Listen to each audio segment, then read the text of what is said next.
Assalamualaikum warahmatullahi wabarakatuh. Bismillah, alhamdulillah, wassalatu wassalamu ala rasulillah Sayyidina Muhammad ibn Abdillah wa ala alihi wa sahbihi wa mawala wa ba'd. Kita lanjutkan tafsir Maudhu Biddiraya. InsyaAllah hari ini akan menjelaskan surat Al-Isra ayat 31. Judul teksnya adalah membunuh anak itu haram dan dosa besar. Judul konteksnya adalah vasektomi haram. Kenapa kita harus membahas tentang vasektomi? Karena ada berita yang sangat mengagetkan. Syarat untuk mendapat bansos harus divasektomi. Sebelum kita jelaskan tentang apa itu vasektomi dan kenapa haram, karena saya melihat dalam kaidah usul fikih itu dijelaskan bahwa kullu syartin laisa bi kitabillah batil walau kana mi'ata syartin. Setiap syarat yang tidak ada di dalam Qur'annya maka itu batil atau haram meskipun ada 100 syarat. Meskipun alasannya cukup banyak, tetapi kalau tidak ada di Al-Quran maka syarat itu adalah haram. Termasuk syarat mendapat bansos di vasektomi. Kenapa? Karena tidak sesuai dengan surat Isra ayat 31 dan juga surat Al-An'am ayat 152. Bedanya di ayat Al-An'am 152 itu tidak pakai kata khosyah. Wala taqtulu auladakum min imlak. Kamu tidak boleh membunuh anak karena fakir, karena miskin. Karena gara-gara miskin anak dibunuh. Kalau di ayat ini tidak boleh membunuh anak karena takut miskin. Dia tidak miskin, cuman kalau tidak dibunuh itu anak khawatir jadi miskin. Karena ada rasa takut mengganggu dunia yang dia miliki. Mengganggu mobil, mengganggu makanan, mengganggu ketentraman. Sehingga supaya aman dibunuh itu anak, maka itu haram. Hadirin rahimakumullah, saya lihat di dalam berbagai tafsir bahwa salah satu adalah Syekh Muhammad Ali di dalam Dikhali Quran yang diterjemahkan Prof. Bahrun. Dia menyatakan bahwa membunuh anak itu ada 2. Satu, fi zamanil jahiliyah, di masa jahiliyah primitif, membunuh anak berdasarkan tafsir Sayyidina Suyuti adalah bil wa'di. Bil wa'di itu dengan kubur hidup-hidup. Itu zaman dulu. Sehingga tafsir yang kedua, haramnya membunuh anak itu bukan di kubur hidup-hidup, tapi bitarkiyati tandrib wa ta'dib. Anak dibiarkan, tidak dididik, tidak diberi ilmu, akhirnya bodoh dan bisa miskin karena bodoh, tidak tahu hukum, tidak sholat, tidak ibadah, tidak amal soleh, akhirnya prestasinya jelek dan tidak memberikan makna hidup yang sesungguhnya. Alias dia sudah mati meskipun hidup karena bodoh, mati meskipun hidup karena sangat miskin, mati meskipun hidup karena dia sangat brutal. Ini tafsir yang kedua dijelaskan oleh Muhammad Ali. Sedangkan di dalam tafsir asriyah, tafsir kontemporer, membunuh anak itu dengan tahdidun nasal. Tahdidun nasal itu sekarang dijamakan vasektomi. Nah, apa itu vasektomi? Vasektomi itu adalah satu metode kontrasepsi yang efektif untuk memutuskan anak. Itu ingat, di penis laki-laki itu akan ada sebut pas referens. Pas referens itu saluran di dalam penis atau zakar laki-laki yang bisa mengeluarkan sperma ketika ejakulasi. Kemudian juga ada eretra. Eretra itu juga ada di dalam penis, tapi itu untuk saluran kencing. Prosesnya vasektomi itu adalah dokter melakukan tindakan operasi kecil, lalu diikat atau diputus aferen, Sehingga sperma yang ada di testis atau buah zakar itu tidak pindah ke uretra itu. Itulah yang membuat jadi haram. Karena itu disebut tahdidun nasal. Karena tidak keluar sperma ketika ejakulasi sehingga tidak membuahi ovum. Dan ovum tidak bisa dibuahi. Nah makanya menurut para ahli, bukan hanya ahli agama, ketika seorang mensyaratkan dapat bansos itu harus vasektomi, pertama ahli arkeologi dan sosiologi. Sosiologi budaya di Sunda itu, karena di Jawa Barat itu kan penduduknya ada 50.600 sekian, 960 sekian. Kemudian persentase agamanya 98% lebih Muslim. Ya, ada yang mengatakan 98, 1%-nya itu Katolik dan Kristen, kemudian yang 1% lagi Hindu, Buddha, dan Konghucu. Jadi artinya budaya yang sangat religius. Dalam bahasa Sunda, nikah teh karuniati Allah kudu syukuran, sebab kudu boga anak, loba rizki. Itu orang Sunda. Berarti saeutik anak, saeutik rizki. Sekira Jawa Barat ini kita harus hargai. Meskipun Bapak sini yang hadir bukan ada yang bukan dari Jawa Barat, tapi saya asli Jawa Barat. Dan saya tahu tentang adat Sunda. Karena saya orang Sunda.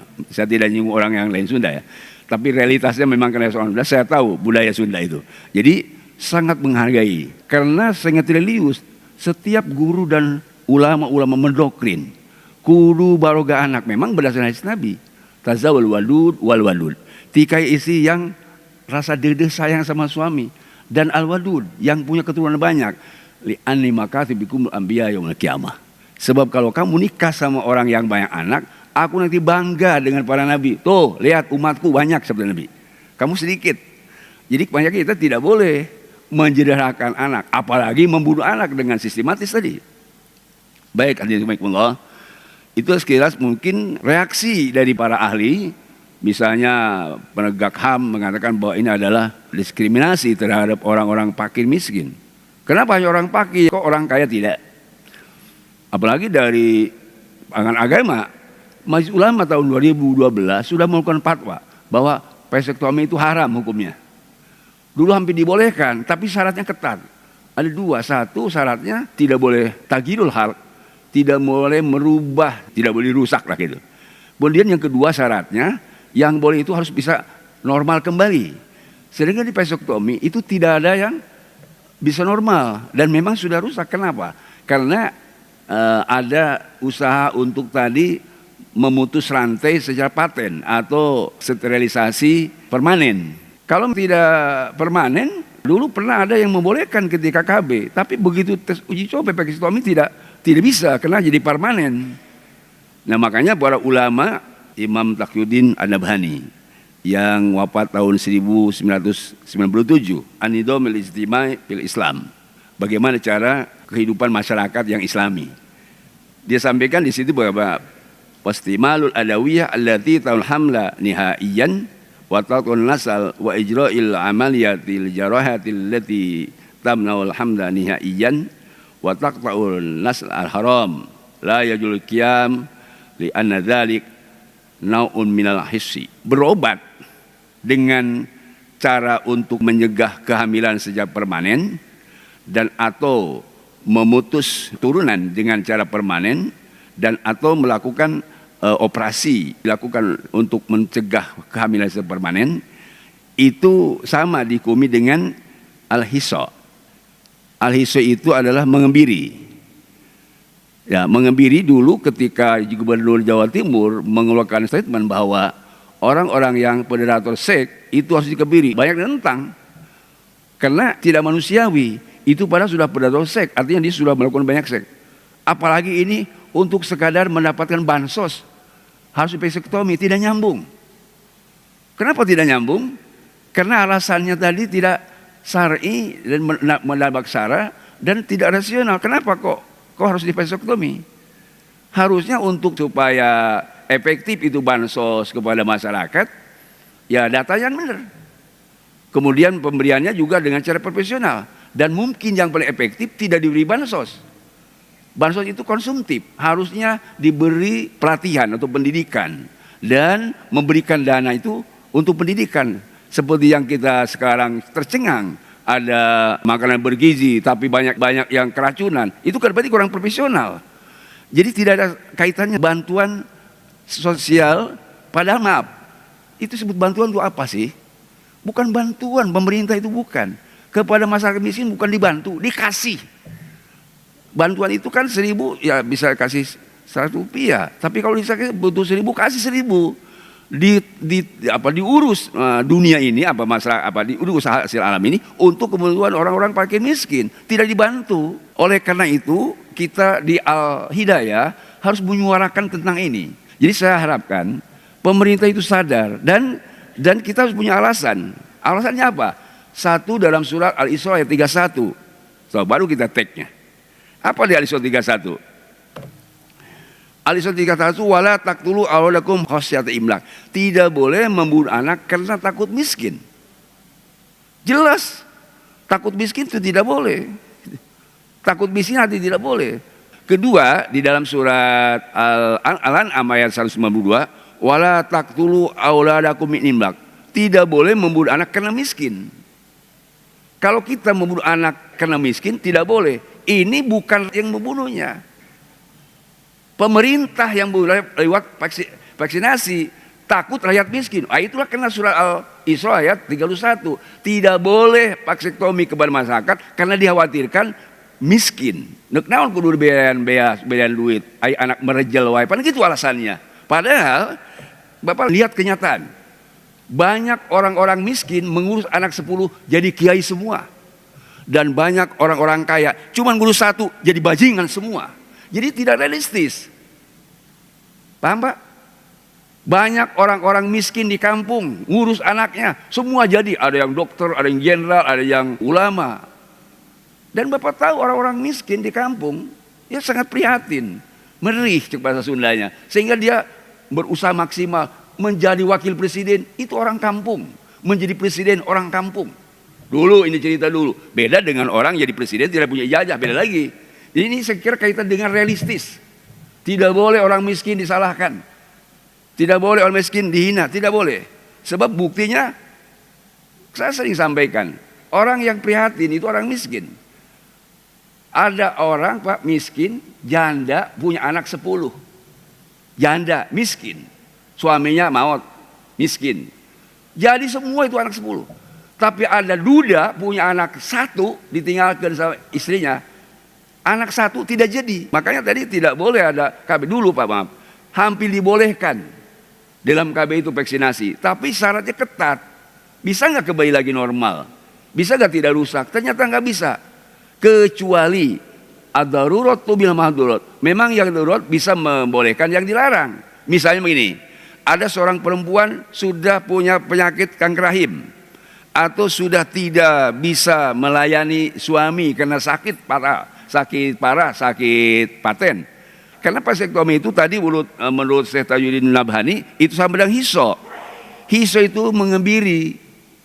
Mengebiri itu hanya berlaku bagi orang-orang kalau di fatwanya yang tadi predator seks. Habis semua perempuan di dia, itu baru dikebiri. Itu pun dapat serangan dari masyarakat yang tidak setuju. Tidak boleh katanya kebiri itu, sebab tidak manusiawi. Itu bagi yang predator seks. Ini orang yang tidak punya duit. Oleh karena itu Bapak semua, kita tidak boleh nabrak syariat. Apalagi kalau kita lihat hadis Nabi Muhammad SAW. Dan perlu saya sampaikan di dalam kitab Bukhari nomor hadisnya 573 atau Muslim nomor 1409 itu dikatakan ini. Kata Ibnu Mas'ud, kami dulu pernah perang bersama Rasulullah SAW. Laisalah nisa, kami tidak bawa istri. Yang namanya laki-laki perang terbawa pemajikan. Lalu minta kepada Rasulullah, ya Rasulullah, ala nas taksi, apakah kita tidak kebiri saja? Karena kita kan laki-laki, udah kebiri saja. Panahana Rasulullah andalik. Kata Ibnu Mas'ud, Rasul melarang. Jadi memang pernah ditanyakan untuk tadi apa? Untuk supaya tidak melakukan zina dan atau tidak ada reaksi nafsu untuk berzina. Dilarang oleh Nabi. Sebab ada itu hadis Nabi. Hadis Nabi apa? Fa illam yastati, kalau kamu tidak mampu untuk nikah, fa alaihi bisyam, puasa.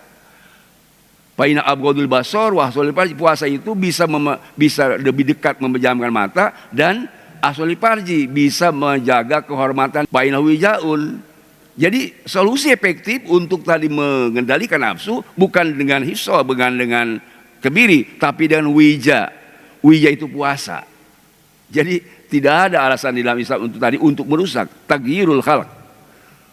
La tabdila di sunnah tabdila. Tidak ada bisa merubah ketentuan Allah, dan tidak boleh dirubah ketentuan Allah. Tapi kita masuk tadi laqad khalaqnal insana fi ahsani taqwim. Sebab kita ini manusia yang sudah ahsani taqwim, ta'dilin wa iqamatin. Kita sudah sempurna dari dadeg pengadegnya, sempurna dari akalnya, sempurna dari biologis fisiknya. Jadi manusia tidak ada sedikit pun kurang dari aspek fisik. Kekurangannya tentunya tidak ada aspek lain, ya. Misalnya tidak beriman, tidak berilmu. Lihat lagi ayat akhirnya, Pak. Di sini jelaskan nahnu narzuquhum wa iyyakum. Tidak boleh kamu membunuh anak karena takut miskin, karena Allah yang akan memberi rezeki anak, dan Allah yang akan memberi rezeki kamu. Kalau di surat Al-An'am 152 itu kan wala taqtu auladakum min imlaq, tidak boleh kamu membunuh anak karena miskin. Nahnu narzuqukum, aing nu mere duit kasia, nah kubur kupayahan ta anak, kira-kira itu bahasa Sundanya. Karena ini untuk orang Jawa Barat. Aing nu mere duit kasia, jeung ka lulus jeung ka anak sia. Aing nu mere makan ka anak sia, nah ku sia kudu payahan. Itu surat Al-An'am 152. Kalau ini tidak. Nahnu narzuquhum wa iyyakum. Kami yang menjamin anak kamu. Kami Allah menjamin rakyat, bukan kamu. Itu Quran. Nahnu narzuquhum. Allah berfirman, kami yang memberi rizki masyarakat. Kami yang memberi rakyat.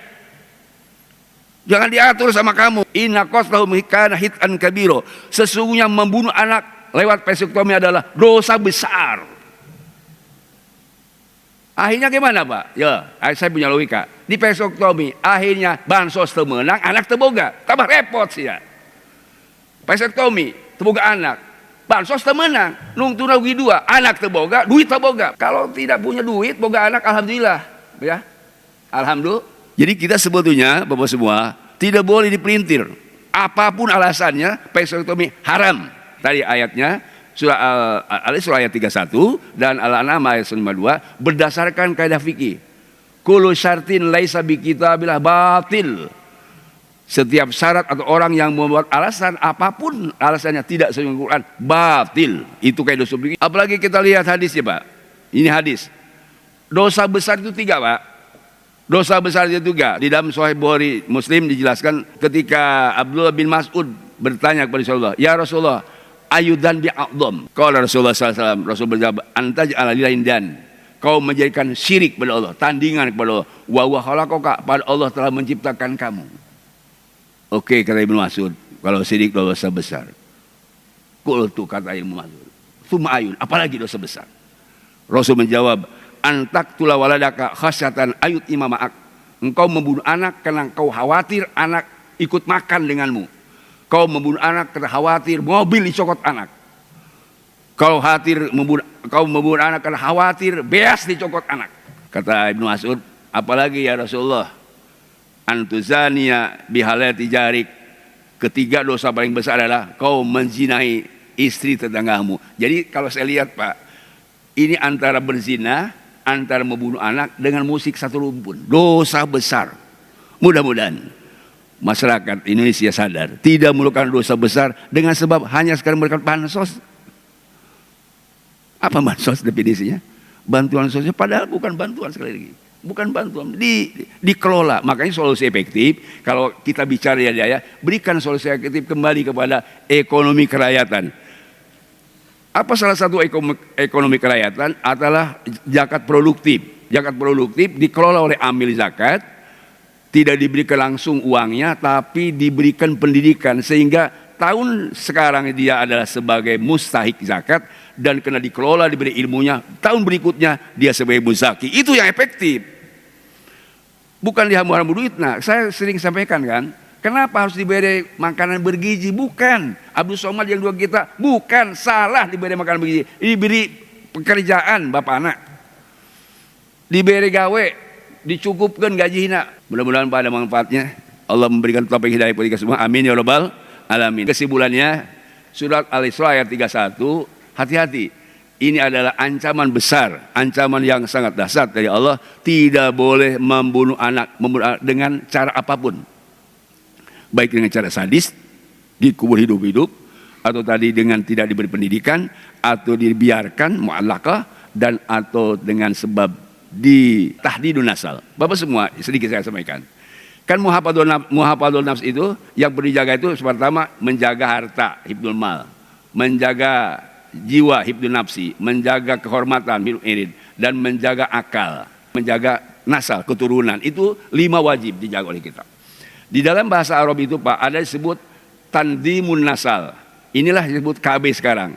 Tandimun nasal artinya untuk membatasi kehamilan. Tidak boleh cepat 1 tahun sekali, tapi dikurangkan hamil-kamilen 2 tahun. Ya, kalau misalnya tidak tandimun nasal, tidak KB karena untuk ngatur tadi kehamilan, itu bisa 1 tahun sekali. Karena hamil itu kan paling sebentar 6 bulan, paling lama 4 tahun.